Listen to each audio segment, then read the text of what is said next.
The moon. We have much to discuss. Hello everyone, and welcome back to another discussion video with me, Meoni, for Final Fantasy XIV. I thought since a lot of other people are doing it, as well as having my own opinions on the matter, I should really tackle the subject of Endwalker's storyline and give my own speculations towards it. A lot of people have already done this. I've been quite quiet on YouTube about it, mostly sort of mulling over ideas. But the moon in particular is the thing that really is the focus of my attention. Being a massive fan of other Final Fantasy games, including Final Fantasy IV, where the moon is incredibly prominent, if you were not aware, but also of Final Fantasy VIII in particular, you'll know all about this if you've played those games. But for people who haven't, maybe there is some speculation that could go towards the plot of the next game, and that's what we should talk about here. So the first thing I want to talk about is the moon in particular. The moon is kind of like always this symbol of something else in the Final Fantasy storylines that I've played, at least, where it's this mystical place where it's either where a bad guy has hidden something, or, you know, the furthest reaches. How are we supposed to get there? And then basically your heroes, your warriors of light or whatever, you know, overcome all odds to find a way to get to the moon. That's something that they've played with quite a bit before, and ultimately I think that's obviously where we're going with Endwalker, considering obviously that walking on the moon scene right at the start of the teaser trailer. Am I excited for this particular type of content? Absolutely. I'm really excited to see where the storyline goes. But more often than not, I'm starting to wonder though. So with the teaser trailer, one of the first things you see is places in the current world being under sabotage and under siege by what appears to be Void Scent and monsters. Let's watch that bit again. Just in the background, we're not going to have the sound on in case I get a copyright strike from that. But as you can see, you know, the forest is getting obliterated. This is part of, I believe this is Limsa, but there's bits in Gridania as well, if I remember correctly. Basically, there's problems all around Eorzea. What we currently have in the game are those towers all around Eorzea, you know, and beyond. So it's a good bet that they have something to do with this incoming calamity. We've already heard that it's supposed to be the recreation of the final days of Amarot in our world. What's interesting to me then is if you're going to basically bring a load of meteors to smash into the planet or whatever to cause fires, and then you've suddenly got these Void Scent, the first thing I think of then, once again, is the moon. Now, the moon, as we've seen before in cutscenes at the end of expansions, spoilers by the way, is a place very familiar to Elidibus. We've seen Elidibus walking on the moon, other Ascians walking on the surface of the moon, looking onto Hydaelyn itself. And then there's also the idea that Hydaelyn trapped Zodiac within the moon. That's another thing. There's also one of the scenes, let me see if I can find that for you, that footage, that clearly shows a symbol of some sort, this giant sort of like crashed thing on the moon, but it turns out that looks identical to Zodiac. The actual model from Final Fantasy XII, the actual Zodiac model for that Esper.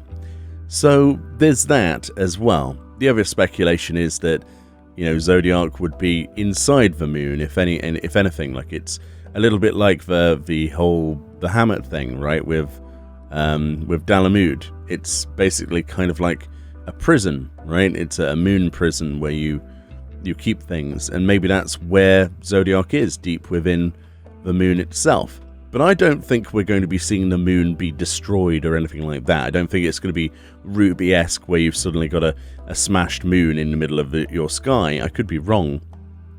But it seems like there's enough reason for us to go up there, and it's likely because you stem off you know, your problems at the source. And if that is the source of where Zodiac's power comes from, it makes sense. The other thing then, Final Fantasy VIII reference. It's reference time. There's a thing that happens in Final Fantasy VIII, spoilers by the way, called the Lunar Cry. Basically, the Lunar Cry is an event that happens and can be, you know, basically triggered to happen It does happen. Basically, there are monsters on the moon, and the monsters congregate into one giant thing that kind of looks like a zit. No, I'm not kidding. And basically it pops, and it pops in a direction of, well, in that game I believe it's Gaia or whatever, right? Whatever the Earth's called, I can't remember. And that explains the infestation of much higher level monsters and enemies all across the world on that last part of the game. So it makes sense then, when we see Void Scent, basically where we wouldn't expect them to be next to fire, but it's likely that monsters could be raining down from the moon. Yes, that's where I'm going with this idea. So perhaps the introduction to the game, the expansion, will be this invasion of monsters.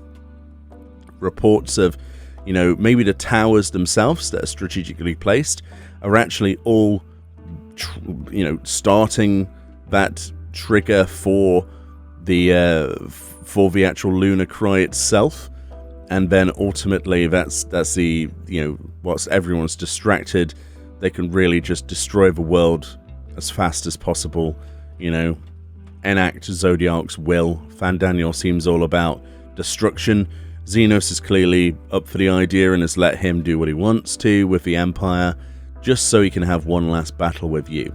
So I think Fandaniel has secrets of his own, about his own identity that we are not aware of, and Xenos will be most likely one of the overarching bosses, the final part of this 6.0 series. I think Fandaniel will be led along. I think we'll probably see more of him into the future. I don't think he's going anywhere. Or it could be the other way around. They could be making Xenos the ultimate bad guy that will last for a couple of expansions and just destroy Fandaniel, or that I'm not sure of yet. I just know that one of them will be that final boss, or at least part of that final boss, as they presumably try to awaken Zodiac or weaken the bonds on him. But that's what I believe anyway. But I can imagine wholeheartedly the moon suddenly generating this large bulbous spot and erupting lots of monsters, especially since the nostalgia for Final Fantasy VIII is very high in this community, and judging by how people reacted to Eden and the music, you had Blue Fields, you had, Final Fantasy VIII related battle music on some of the fights in the normal mode 8-man. It's very likely then that we could see those references, as well as Final Fantasy IV, right? So I think it'll be a mix of Final Fantasy VIII, a little bit of Final Fantasy IV here and there, and probably some original stuff. They did say that before they held off on as many Final Fantasy IV references. I think that was in the latest live letter. Yoshi P mentioned that, or was it in an interview? I cannot remember, but he definitely said that they'd held off on as many references as possible up until now, because inevitably they knew they were going to have a moon-related expansion, and they weren't sure if that was going to be 6.0 or 7.0, but it was preordained from the start.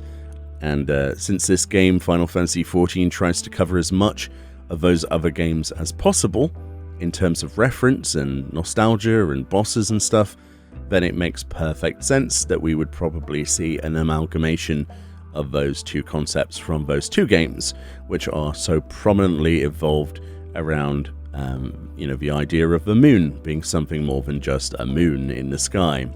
But that's what I'm thinking at the moment. I'd love to see in, a year's time how right or wrong I'm going to be. But I believe that our reason to go to the moon will initially be to stop the lunar cry itself. Maybe we stem the invasion of these monsters, we probably turn off some of these towers, we stop them from falling from the moon, or the ultimate bad invasion or whatever, and then we find a way to go to the moon itself. How we go to the moon, though, could be very easily tied into Sid Garland, because in Final Fantasy IV, essentially they just repurposed an airship. Or they could give us Ragnarok, which is the amazing red saber-toothed like spacecraft, which is the best thing in the universe and the best flight thing ever in any Final Fantasy game.